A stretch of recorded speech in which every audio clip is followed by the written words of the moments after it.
Thank you very much, everybody. That's a lot of years since the last president. And we'll be back. And thank you to Attorney General Sessions. Thank you, Director Wray, Assistant Director Resch, for hosting me here at the FBI National Academy to address our wonderful local police and sheriffs from all over America. Very special honor. And it's an honor to stand here today with the incredible men and women of law enforcement. Thank you.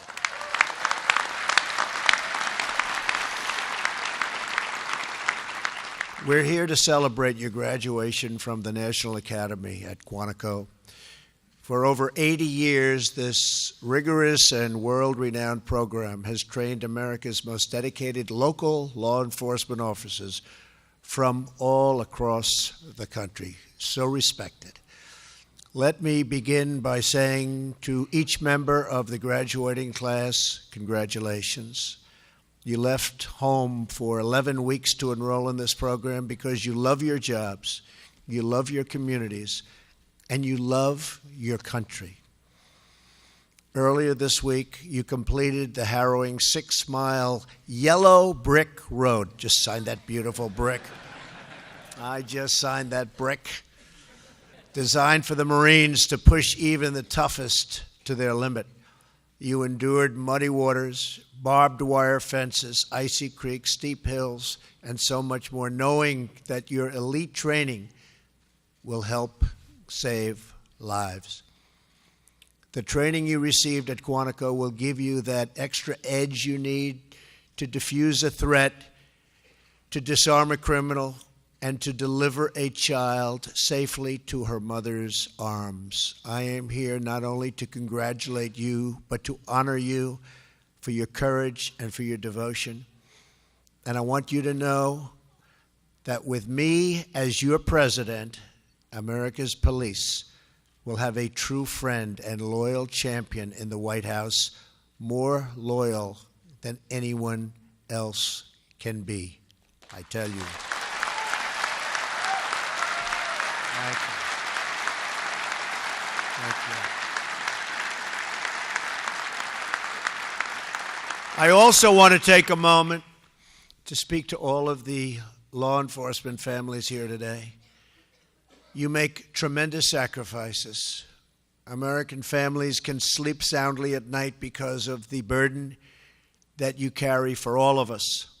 So on behalf of all Americans, to every law enforcement family here today and all across the nation, thank you, thank you, thank you very much.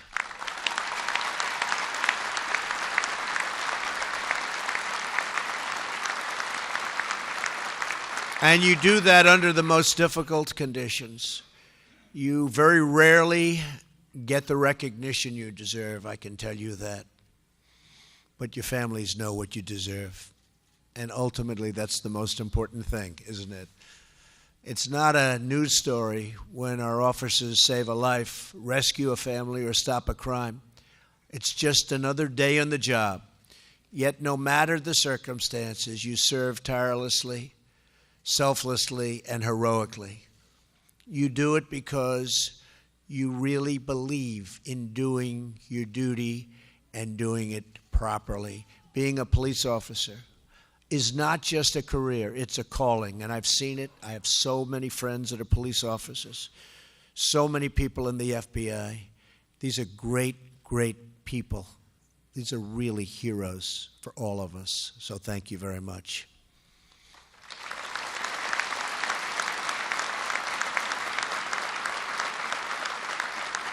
And as we as a country must do a better job showing our police officers the respect and gratitude that you have earned, and we will do that. So when you return home to your local precincts, I want you to deliver a message to your fellow officers. The President of the United States has your back 100%.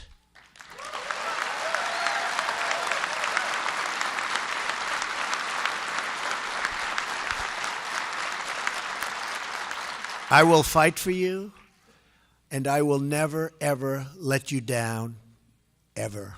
Now, more than ever, we must support the men and women in blue. In the last 2 years, America has seen a tragic rise in violent crime. In 2015 and 2016, we witnessed the steepest 2-year consecutive increase in murders in nearly half a century. And you look at what's going on in Chicago, what the hell is going on in Chicago? What the hell is happening there?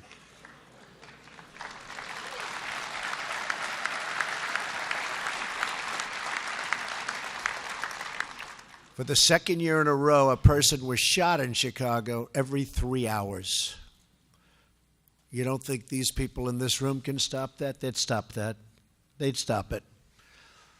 And just north of our nation's capital in Baltimore, on average, someone was murdered nearly every day of this year. Police departments are overstretched, they're underfunded, and they're totally underappreciated, except by me.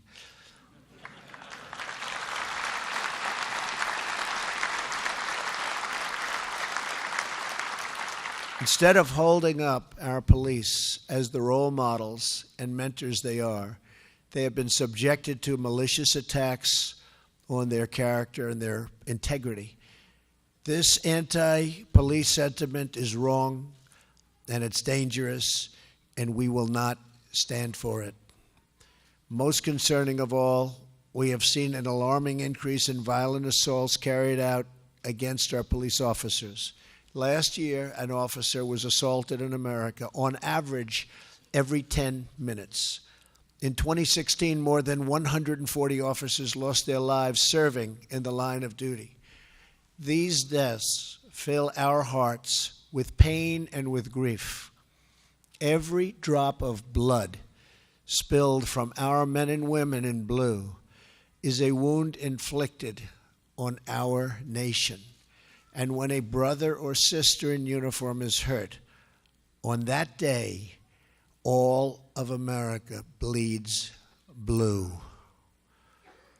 I want to send a message today to those who threaten violence against our police. We will protect those who protect us. And we believe criminals who kill police officers should get the death penalty.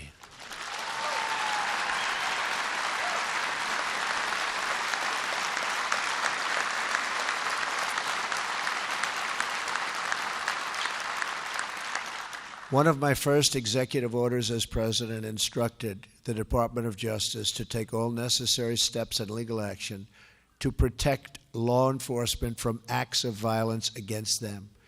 The Department of Justice has also announced more than $98 million in grant funding to help your local police departments hire desperately needed new officers. Also, just as I promised, we are allowing our local police to access surplus military equipment, something the previous administration, for some reason, refused to do. Explain that one. Explain it to me, please. Never understood that one. Somebody out there can explain. Anybody want to stand up and explain it? It'd be tough. We want to bring down violent crime, then we must stand up for our police. All of us gathered here today share a common goal. We want every child to be able to walk safely home from school, and we want every mother and father to know that their children will be secure when they tuck them in at night. No family should have to worry about bullets flying through windows or gangs recruiting on street corners. Every American child should be able to grow up in a safe community, surrounded by a loving family, and preparing to embark on a bright, beautiful future. As president, my greatest duty is to protect our nation and to protect our people. As we have witnessed recently, America faces grave threats. Terrorists have struck in the streets and subways of New York City twice in a few months. Both terrorists came to our country through the dysfunctional immigration system that we are correcting, and rapidly. And one came through chain migration. The other, visa lottery. They have a lottery. You pick people. Do you think the country's given us their best people? No. What kind of a system is that? They come in by a lottery. They give us their worst people. They put them in a bin. But in his hand, when he's picking them, is really the worst of the worst. Congratulations, you're going to the United States. Okay. What a system, lottery system.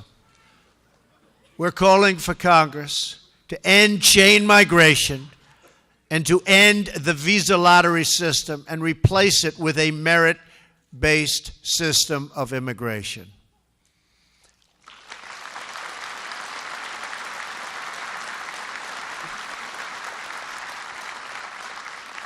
We want a system that puts the needs of American families, taxpayers, and security first.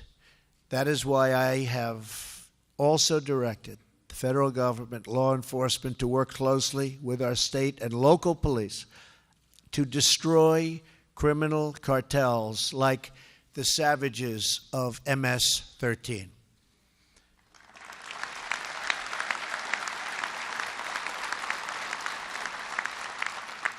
Already this year, the Department of Justice has worked with partners in Central America to arrest and charge roughly 4,000 MS-13 members. And the Department of Homeland Security has arrested nearly 800 MS-13 gang members and associates, an 83% increase from the previous year, and we're much higher this year than we were last year, and we'll get rid of them completely very soon, right? Right? They're working hard. Earlier this year, ICE officers conducted the largest crackdown on criminal gangs in the history of our country. In just 6 weeks, ICE, these are great people too, great people, and the Border Patrol agents, great people, and our law enforcement partners arrested nearly 1,400 suspects and seized more than 200 illegal firearms and nearly 600 rounds of narcotics and over 600 pounds. It's a lot of stuff. Recently, prosecutions of criminal firearm possessions were up 23%. To any member of MS-13 listening, I have a message for you. We will find you, we will arrest you, we will jail you, we will throw you the hell out of the country. I mean, somehow I like it better than jail. Jail, we have to take care of them. Who the hell wants to take care of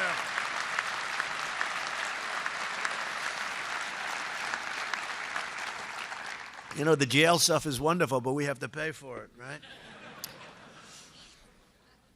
But these are killers. These are people that are sadists in many cases. We don't want them. We don't want them. They're getting out of here. Our cities should not be sanctuaries for criminals. They should be sanctuaries for Americans. It is our duty to serve the hardworking citizens of our country who raise our families, cherish our values, salute our flag, and make this land our home.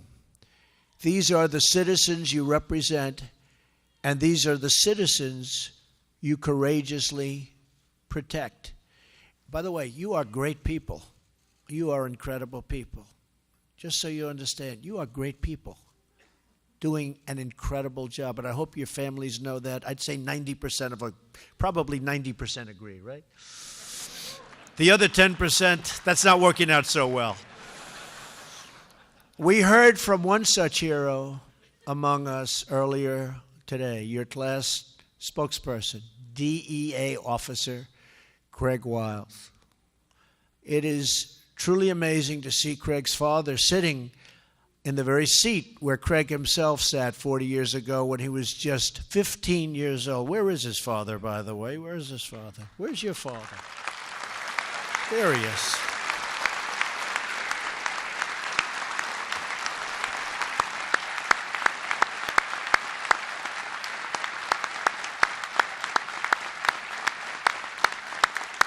He's better looking than you, by the way. It's a great story, though. It's fantastic. Thank you for being here. That's really nice. You're proud of your son, right? Good. So am I. That day, Craig watched his father speak at this podium. When he listened to his father's words, he was filled with pride and such devotion that at that moment he too decided to become a law enforcement officer. Terrific. Today, it's incredible that his own children have joined us for this special moment. His daughter, Ashley, is carrying on the legacy of her father and grandfather. She now serves in law enforcement at the FBI. His son, Austin, is in college, and no matter what he chooses to do, I think we can confidently, and we really can, with great confidence, say that he will always be better because of his father's lifelong example of selflessness and courage and of love. So thank you, Craig, and your family. It's a terrific story, and really is a great honor to be with you. Thank you very much.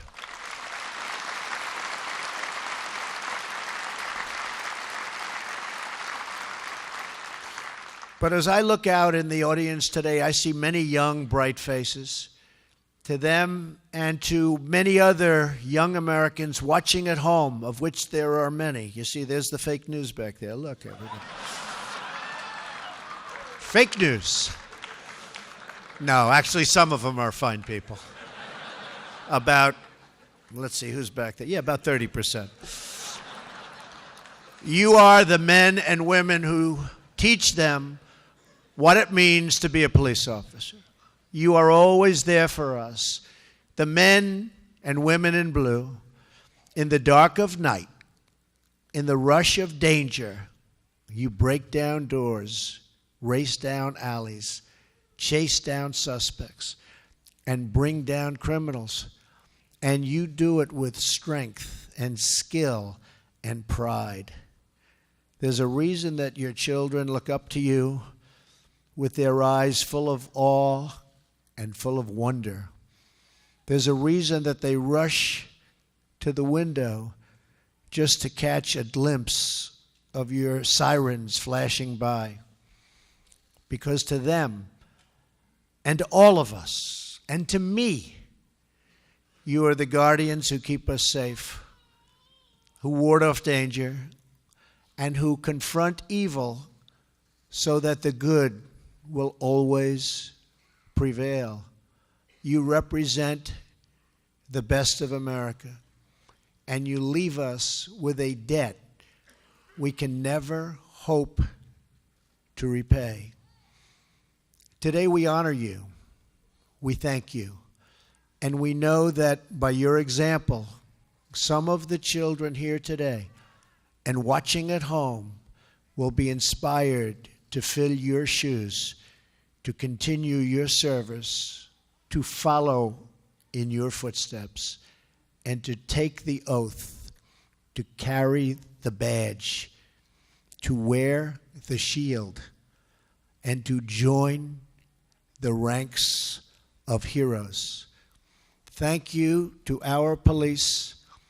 Thank you to our sheriffs. Thank you to the FBI, and thank you to our law enforcement families. God bless you all. Thank you very much.